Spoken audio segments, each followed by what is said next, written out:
नमस्कार मित्रांनो. हर्षदची खूप इच्छा असते. प्रणालीनेही डोळे बंद करून सगळं काही मनसोक्त अनुभवत असते. पण अचानक तिचे डोळे उघडतात आणि ती भानावर येते. जरा झटक्यात हर्षला स्वतःपासून दूर करते. हर्षद नको, आता खरंच नको. अरे ॲक्च्युली मला मॉमला स्वयंपाकात हेल्प करायला जायचं होते. विसरलेच मी. पण प्लीज तू चिडू नकोस. Please try to understand. जाऊ मी? हर्षद तोंड झटक्यात उतरत आणि वाकडं करत, माहेरात पण कामं सुटणार नाहीत का? इथं पण नुसतं कामच करत बसा. प्रणाली समजावत, अरे आपल्याच घरचे येत आहेत तर सगळं व्यवस्थित पार पडायला नको? प्लीज समजून घे. रात्री सगळं तुझ्या मनासारखं होईल. ओके, पण आता चिडू नकोस. तू चिडला की माझे ना कुठे लक्ष लागत नाही.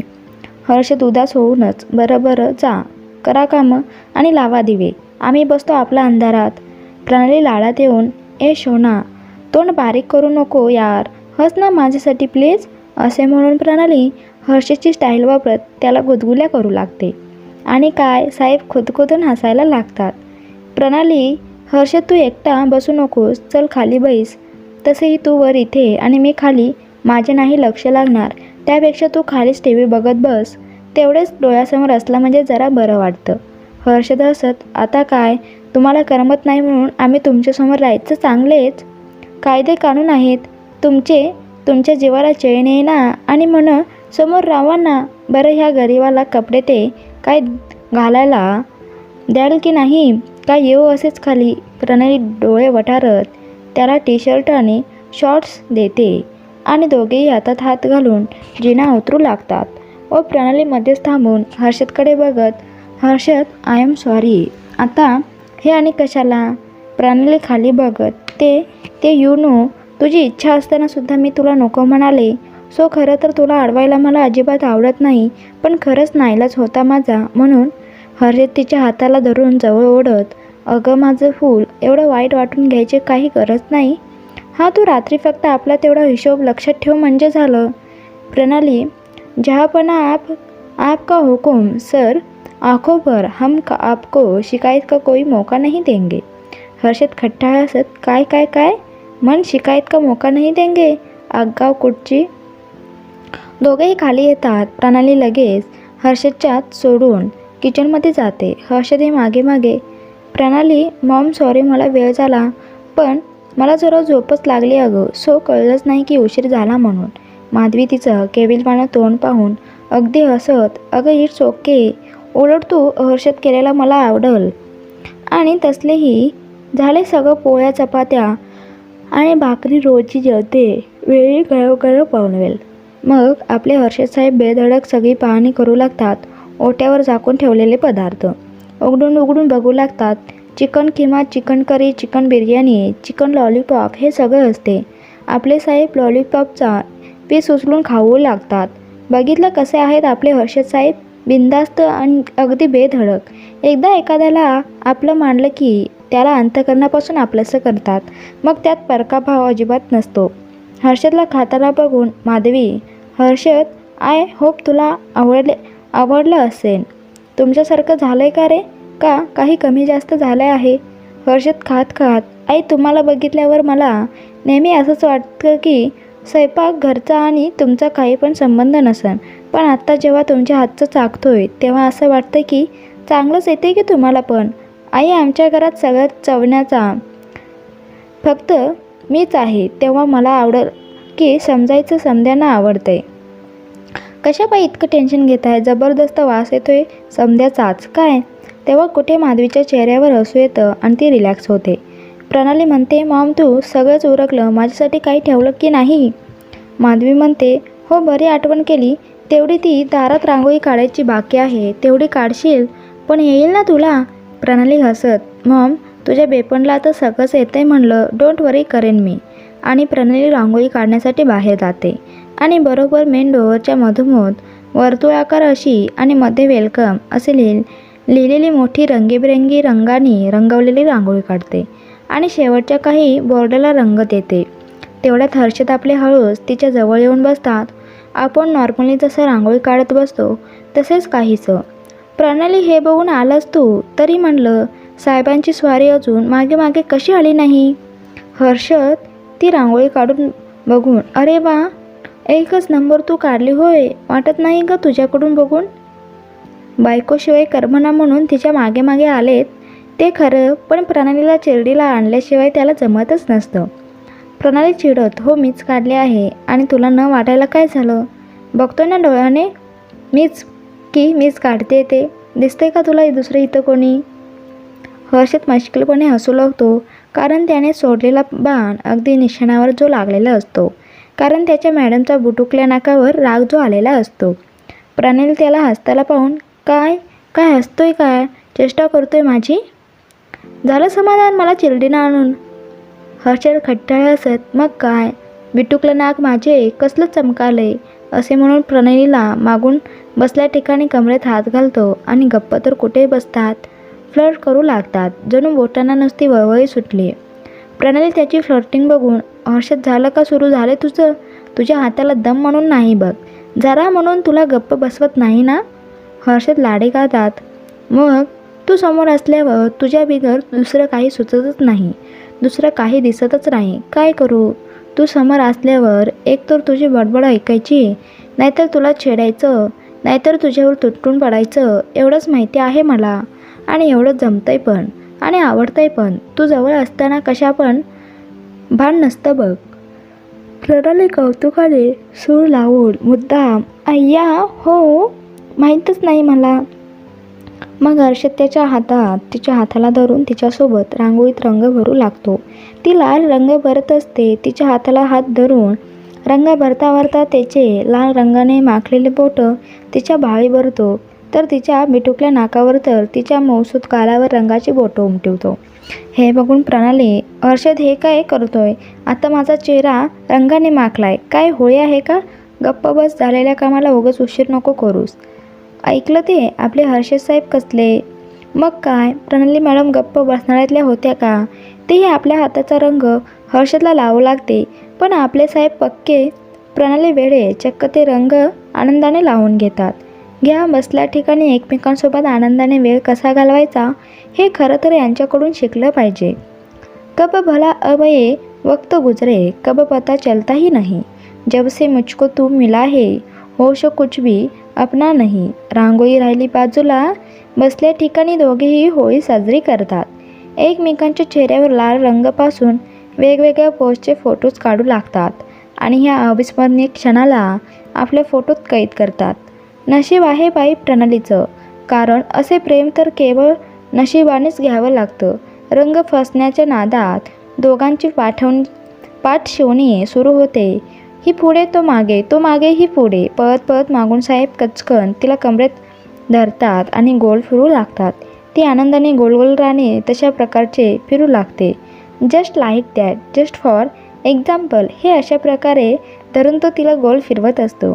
दोघेही आपल्याच जगात असतात आणि नेमकं त्याच वेळेला एक गाडी गेटच्या आत येते आणि त्या गाडीतून किसन, संगीता, पार्वती, अंजू, मंजू धडाधडा उतरू लागतात व आपले रोमॅन्टिक कपल गाढ झोपेतून खळबळून जागे व्हावे तसे जागे होतात खरे, पण दोघांच्या चेहऱ्यावरचा रंगाचं काय?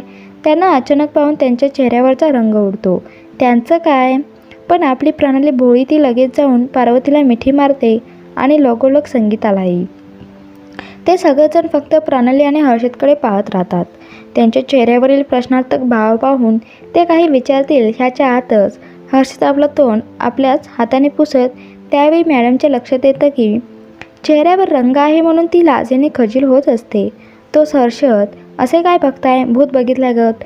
ते पाय घसरून पडत होती तुमची प्रणाली, तिला सावरताना चेहरे रंगाने माखले. एवढं ऐकूनही किसन, अरे रांगोळी तर तिच्या हाताला होती म्हणून तुझ्या तोंडाला लागली, पण हिच्या तोंडाचं काही कळणार की रांगोळी तर हिला पण लागली आहे. हर्षद केसातून हात फिरवत फिरवत इकडे तिकडे बघत तेच सांगतोय की रांगोळीतच पडत होती तेव्हा स्वतःच्या हाताची लागली असन. नेमकं तेवढ्यात माधवी बाहेर येते. मागोमागे रमेशही असतो व रंगाचा विषय दुसरीकडे वळला जातो. आणि तिच्या लक्षात आणि तिच्या हातात औक्षणासाठीचं ताट असते आणि रोजीच्या हातात बाकीचं साहित्य असते.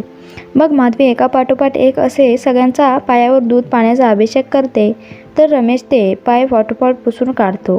त्यानंतर सर्वांच्या गळ्याने फुलामाळा घातली जाते. नंतर सर्वांना कुंकुम तिलक लावून सर्वांचे औक्षण करते. त्याचवेळी बाहेर एकीकडे फटाक्यांची माळ तर रॉकेटची अशीच बाजू होते, तर घरातून लगेच बँड व चौघड्यांचा निनाद घुमू लागतो आणि बंगल्याची लाईटिंगही सुरू केली जाते. तिने सांजेच्या वेळेला तो बंगला अगदी नव्या नवरीसारखा दिसत असतो. इतक्या छान पद्धतीने डेकोरेट केलेले असते. आजूबाजूला असलेल्या पंतींची रोषणाई जणू अंगणात टिमटिमणारे तारेच भासू लागतात. खऱ्या अर्थाने आज माधवीची दिवाळी सजलेली असते. अशा रीतीने तिला जमेल तसे जुन्या पद्धतीने गावाकडच्या त्या सगळ्यांचं स्वागत करते. ही तयारी तिने नोकरांना सांगून आधीच करून ठेवलेली असते. पण तिची ही तयारी इतका उल्हास पाहून सगळेजण थक्क होऊन जातात, अगदी हर्षद आणि प्रणालीसुद्धा. कारण त्यांनासुद्धा ह्यातलं काही माहिती नसतं. हर्षदच्या घरचेही हे पाहून खूप भारावून जातात. एकतर त्यांना माधवी हे असे काही करेल अशी अपेक्षा नसते आणि जेव्हा अपेक्षापेक्षा जास्त मिळते तेव्हा आनंद दुपटीने नाही तर तिपटीने वाढला जातो. व हर्षदच्या घरच्यांच्या बाबतीत तेच होते आणि त्यांची घरात एंट्री होते. जसजसे ते बंगल्यात एंटर करतात तसतसे ते सगळे तो भव्य दिव्य असा बंगला पाहून थक्क होऊन जातात. त्यांची नजर तर ठरत नाही त्या बंगल्यात, कारण हर्षद आणि प्रणालीच्या लग्नाच्या वेळी ते प्रणालीच्या घरी आलेले नसतात. कारण माधवीने आमंत्रितच केलेलं नसतं, म्हणून त्यांना लग्नाच्या हॉलमधूनच परतावं लागलेलं असते. तो बंगला पाहून त्यांच्या लक्षात येतं की आपल्या हर्षदने का आपल्या वाड्याचा महल केला आहे. आपली प्रणाली तर खरोखरची राजकन्याच आहे आणि म्हणून आपला हर्षद तिला इतकं जपतो. पण आपल्या प्रणालीला मात्र या सगळ्यांचा जराही गर्व नाही आहे व आमच्यात समरस होऊन ती अगदी आमच्यातील एक झाली. खरंच प्रणालीसारखी बायको मिळून हर्षद आणि तिच्यासारखी सून मिळून आम्ही भाग्यवान झालो आहोत. हे असे विचार सगळ्यांच्याच मनात येऊ लागतात, जे त्यांच्या नजरेतून स्पष्ट व्यक्त होत असतात. तर दुसरीकडे हर्षदच्या मनात एक वेळेस आपल्या माणसांसोबत साधं 2 शब्द बोलायचं जरी म्हणलं तर कमीपणा वाटणारी माझी सासूबाई आज स्वतःच त्यांचं इतकं प्रेमाने आदरातिथ्य करते हे पाहून त्यांचा आनंद शब्दात वर्णन न करणारा ठरतो. व आपल्या प्रणाली मॅडमची अवस्था आपल्यामुळे आपल्याच माणसांचा आजवर खूप अपमान झाला, पण आज खऱ्या अर्थाने त्यांना त्यांचं असे हक्काचा मान सन्मान मिळतो हे पाहून गहिवरून जाते. घरात सगळे स्थानापन्न होतात. माधवी रमेश त्यांच्याशी येणाऱ्या प्रवासविषयी व बऱ्याच गोष्टींवर बोलू लागतात. आल्या चहा पण होते. सगळ्याच माधवी आणि रमेश इतक्या कम्फर्टेबली त्यांच्याशी संवाद साधतात की त्यांचं सगळं अवघडलेलं पण दूर होते आणि एकदम रिलॅक्स होऊन कम्फर्टेबली ते बोलू लागतात. तर दिवे लागण्याची वेळ होते. माधवी देवाऱ्यात खूप दीप लावते. ती आणि रमेश ही जरा फ्रेश होऊन व्यवस्थित आवरून घेतात. तर हर्षद आणि प्रणाली तर ऑलरेडी फ्रेश होऊनच खाली आलेले असतात, त्यामुळे ते तिथेच बोलत बसतात. स्पेशली प्रणाली मंजूला आपल्या मांडीवर घेऊन पार्वती व संगीतापाशी गप्पा मारू लागते आणि आवरून झाल्यावर माधवीचे तिने ठरवलेल्या बेतानुसार करायची काही सुरू होते. हॉलमध्ये 2 पाट मांडायला लावून रोजीला त्या बाजूने रांगोळीची डिझाईन करायला सांगते. तिथे कोणालाही कळून येत नसतं की माधवीला नेमकं काय करायचं आहे, पण ते सगळे फक्त पाहण्याचं काम करत असतात. त्यानंतर माधवी हर्षद आणि प्रणालीला दोघांनाही जोडीनं मांडलेल्या पाठावर बसायला सांगते आणि स्वतः रमेशसोबत जोडीने त्या दोघांना पुन्हा कुंकुम तिलक लावून दिवाळ सणाच्या कपड्यांचा आहेर मानपान करते व ताबडतोब त्यांना ते घालून यायला सांगते व त्यानुसार ते दोघेही बेडरूममध्ये जातात. गेल्या माधवीच्या तयारीविषयी गप्पा मारत तिचं कौतुक करत आपल्या मनाला झालेला आनंद एकमेकांसोबत व्यक्त करत हर्षद रेडी होतो. माधवीने घेतलेले आउटफिट्स हे फंक्शनला असतात. त्याचा पिंक कलरचा सिल्की कुर्ता, त्यावर प्रिंटेड जॅकेट आणि पायजामा असतो. तो त्याने घातलेला असतो, त्यामुळे हर्षद खूप जास्तच गोड दिसत असतो. साधारण त्याच्या ड्रेसचं असे गेटअप असते, म्हणून तो खूप म्हणजे खूपच सुंदर दिसत असतो. तर प्रणाली पुन्हा एकदा फ्रेश होऊन येते आणि आवरू लागते, तर तिची नजर हर्षदवर पडते. त्याला तसे पाहून ती पुन्हा एकदा शिट्टी वाजवते आणि most handsome husband in the world and he is बाईन राईट हर्षद. हर्षद ते ऐकून, होय असं काय आहे आणि तुम्ही काय आहात असं म्हणतो तो तिच्याजवळ येत असतो. प्रणाली हसत, हर्षद लगेच जवळ यायची काही गरज नाही. ओके, खाली सर्व वाट पाहत आहेत, मग बघू दे की काय होतंय. प्रणाली त्याच्यापासून दूर जात, हर्षद तू रेडी झाला आहेस सो तू खाली जा, मी माझे आवरलं की येते, प्लीज मला आवरू दे. हर्षद परत जवळ येत नटखटपणे, अगं मग हो की तयार, मी कुठे नाही म्हणलं, तसे पण मला आवडतं तुला असे तयार होताना बघताना. आता मात्र प्रणाली त्याचा हात धरते आणि त्याला कसे बस बिनवत रूम बाहेर काढते आणि त्याला खाली जायला सांगते व त्याच्या तोंडावर थेट दार लावून घेते. मग काय, हर्षद बिचारा टाईपवाली फिलिंग आणत खाली निघून जातो. खाली गेल्यावर सगळेजण त्याच्याकडे पाहतच राहतात. मग जरा त्यालाही थोडंसं लाजल्यासारखं होतं, पण सगळेजण त्याचं खूप कौतुक करतात. पार्वती आणि माधवी दोघीही त्याला नंतर तीट लावतात. नंतर काही वेळाने तो किसनसोबत शेताच्या गप्पात रंगून जातो. तर वर प्रणाली खूप छान रेडी झालेली असते. माधवीने स्वतःच्या पसंतीने तिच्यासाठी साडी न घेता हेवी असा डिझायनर घागरा घेतलेला असतो. आपली प्रणाली अगदी हिच्या सारखी शोभते हुबेहूब. ह्या अशा कलरचा घागरा घालून ही अशी रेडी होऊन ती रूमच्या बाहेर येते आणि पायऱ्या उतरू लागते. तेव्हा सगळेच अगदी मोहित होऊन जातात. कुणीही अगदी सहज मोहात पडावं अशी असते आपली प्रणाली. म्हणून तर आपले हर्षद साहेब इतके देवाने असतात तिचे. त्याची तर पापणीच लवत नाही. तिला बघून फक्त अगदी मंत्रमुग्ध झालेला असतो तो.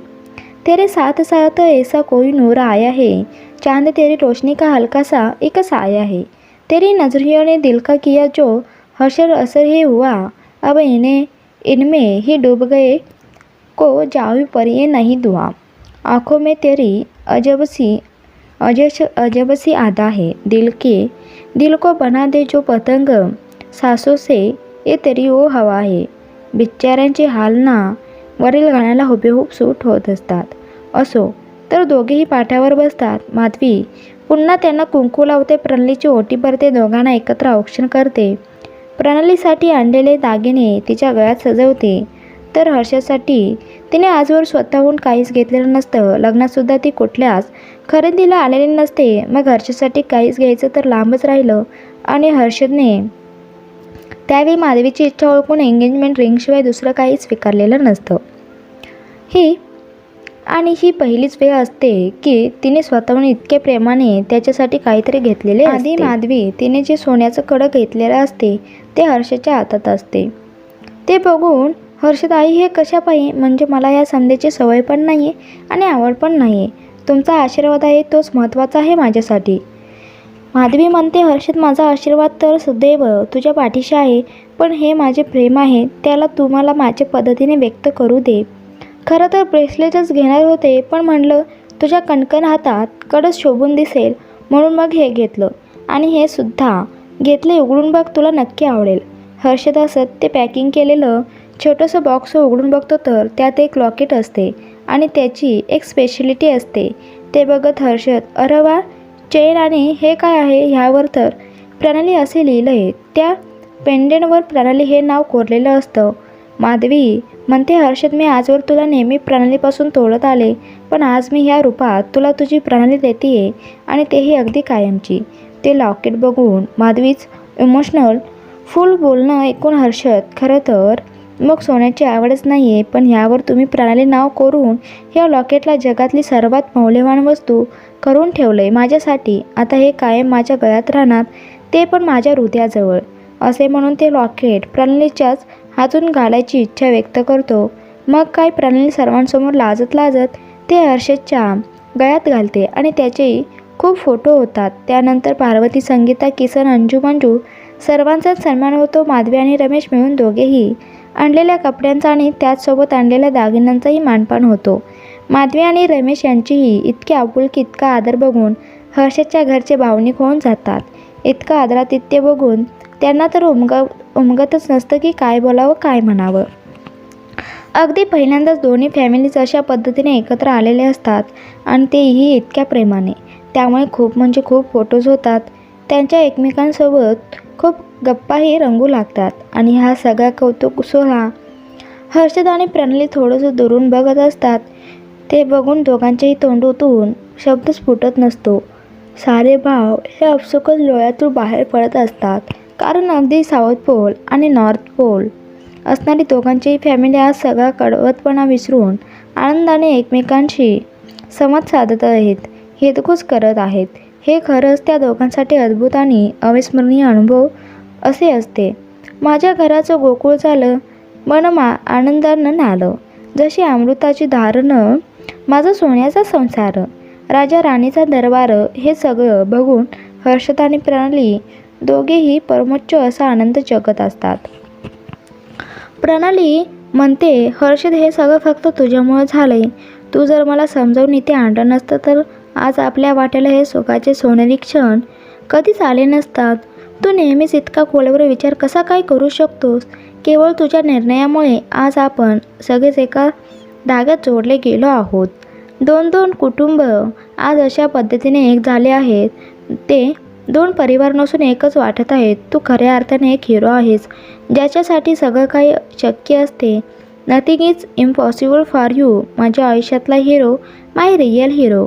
त्याचं इतकं कौतुक ऐकून हर्षद म्हणतो, अगं माझं फूल, तुझी हर्षद कथा वाचलं बंद कर.